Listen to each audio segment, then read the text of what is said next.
Assalamu alaikum wa rahmatullahi wa barakatuh. I'm Mrs. Akande. I'm here to present to you GS2 Business Studies for week 4, and the topic is the ledger entries. The ledger entries. Here we are going to talk about the meaning, nature, classification, and the feature of ledger. Meaning, nature, classification, and features of ledger. Ledger here, with this one we are moving into the accounting aspect of business studies for GS2 with the previous topic, which is the tab bookkeeping ethics. As soon as we reach bookkeeping ethics, we are moving into the accounting aspect of business studies for this particular class, JS2, being taught term. So ledger here is referred to as the principal book of account into which accounts are transferred from journal entries. The principal book of account into which accounts are transferred from journal entries. It is usually a loose leaf book.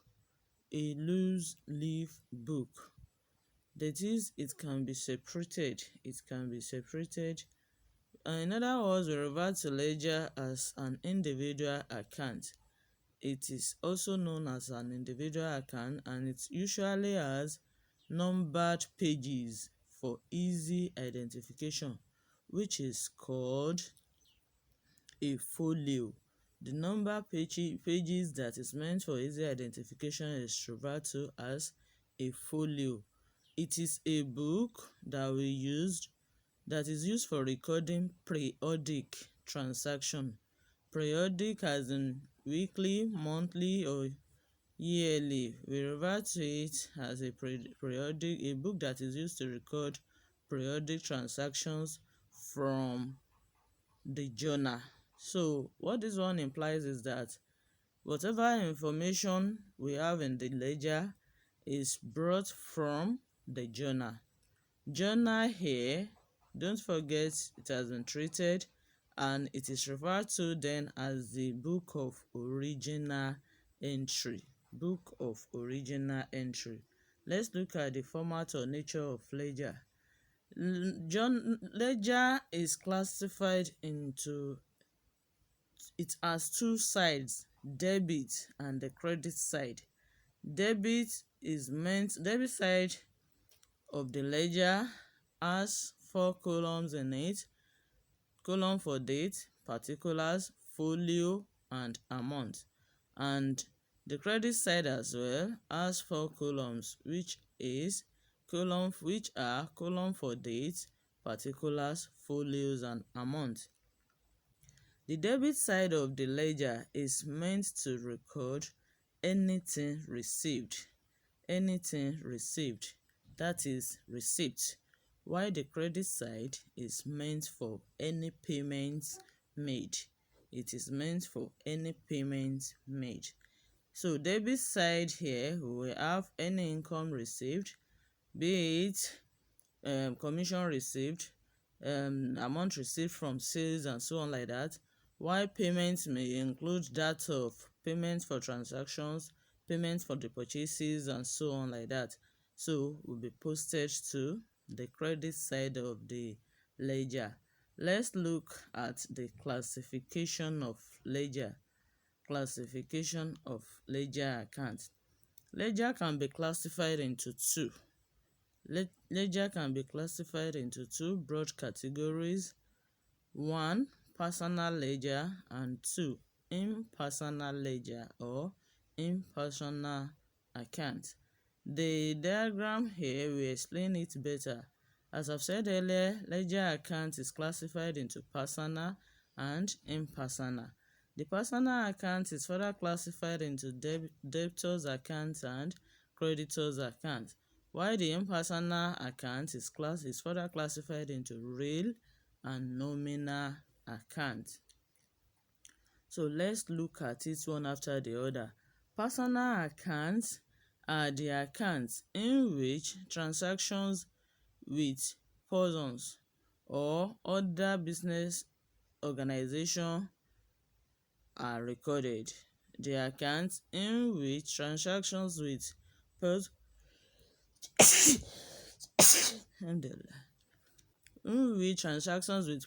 or other business transactions are recorded. It consists of debtors, that is, those owing the business, and creditors, those the company is owing. The personal account consists of the account of debtors and that of creditors. The creditors are the person that the company is owing, like the suppliers, while debtors are those customers that owes the business, that are owing the business.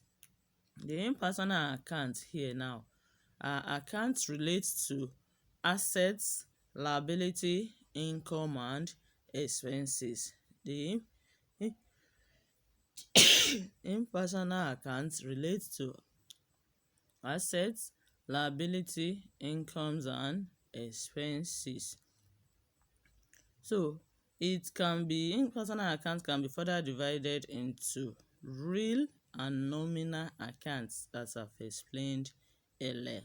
All the examples we said, the asset, liability, income, and expenses, can be classified into real and nominal accounts. For real accounts relates to assets and liabilities. That is something we can see, touch, or carry. The real assets relates to assets, which are the properties belongs to the business, and liability, the claims of the outsiders on the business. So example of these are that of furniture accounts and loan accounts. Examples of asset account is that of furniture accounts, and that of liability is that of loan account. Loan account is a good example of liabilities. For nominal accounts now, it relates to income and expenses of the business. Nominal accounts relates to income and expenses of the business. Examples are sales account and salary account. Sales account here is a good example of income, and the expenses account, the salary, is a good example of expenses of the business. Let's look at the characteristics of features of personal and impersonal accounts. 1. One book may be just for customers. That is, we should take one book for customers' personal accounts, which could be called sales ledger or debtors ledger book. One book should be taken for customers' personal accounts and should be referred to as sales ledger or debtors ledger accounts. Don't forget, is when we make sales, when we make sales that people are likely to owe us to buy on credit. So the books that is meant for, in other words, sales ledger or debtors ledger book is the book that is used to record credit transaction. Then another book may just be for suppliers' personal accounts, and this may also be referred to as the purchases or creditors or bought ledger accounts or book. Purchases or creditors or bought ledger book. This is where all the credit purchases will be recorded. Then C, the book concerned with the receipt and payment of money, both cash and check, is a cash book. Another book should be taken to record all the receipts and payment of money, both by cash and check, and this book will be referred to as the cash book. Mind you, we've talked about sales ledger or debtors ledger accounts where all credit sales are recorded. we've talked about purchases or creditors of both ledger book where all credit purchases are recorded. The third one is that of cash book, which I've just explained now, that is meant to record all the receipts and payments of money. In this book, no form of credit transaction whatsoever will be recorded. I mean in our cash book. As the name implies, it is meant to record all cash receipts and payments, either by cash or by check. Then other accounts will be contained in a ledger, which could be called a general ledger. So it could be called a general ledger. So for the features now, we've talked about 4 different books: sales ledger or debtors ledger book, purchases or creditors or both ledger book, then the cash book, then the last one there is the general ledger account. Let's look at the items on a ledger. The items that can be found in a ledger include dates, as I've shown in the format, particulars, folio, discount received or allowed, and amount. Let's look at the function of each one after the other. Date column in the format presented up there is used to record the actual time the transaction took place. The date column, be it debit or credit side, is used to record the actual time the transaction took place. Then 3.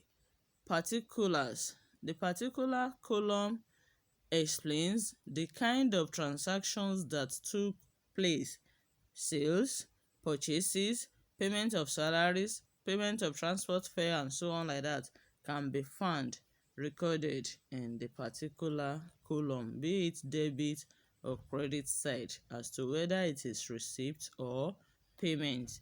Then folio column is used to show the page of the book of original entry, that is the page of the journal that was used to record the transaction before being transferred into ledger. Folio column is used to show the page of the book of original entry, that is the journal that was used to record the transaction before being transferred into the ledger. Then discount column here is meant to record discount allowed, that is when sales are made and discounts are given to the customer, and discounts received. This is received when purchases were made. So in other words, discount allowed can be found in the debit side, while discount received can be found in the credit side of the ledger, and are presented. The two are presented under discount column. So we found discount allowed in the debit side of the cash book and discount received in the credit side of our cash book. The amount column is always shown with the unit of currency being used. We write the unit of currency being used on top. E.g., in Nigeria, sign of the naira will be written. So those columns we have in the ledger has been explained, so that when we get to the calculation aspect of it. So this is where we stop for first period. And inshallah, in the next class, the second lesson, we will treat the examples on the preparation of ledger. So don't forget what the columns are meant to recorded. We have date, particular, folio, as we have it in the format here. Date column to record the date, particular to show you the kind of transaction that took place, folio column to record the page number of the book of original entry, Amount, to record the exact amount with the unit of currency being used for the debit side, that is for receipt side. For the credit side as well, where payments are recorded, we have date column for recording the date of transaction, particulars to record the kind of transaction that took place, folio to record the page number, and the amount column to record the amount using the unit of currency being used. Don't forget the classification of ledger as to personal and the impersonal accounts or ledger. And personal is further classified into debtors and creditors. Impersonal is further classified into real and nominal account. Assalamu alaikum warahmatullahi wabarakatuh.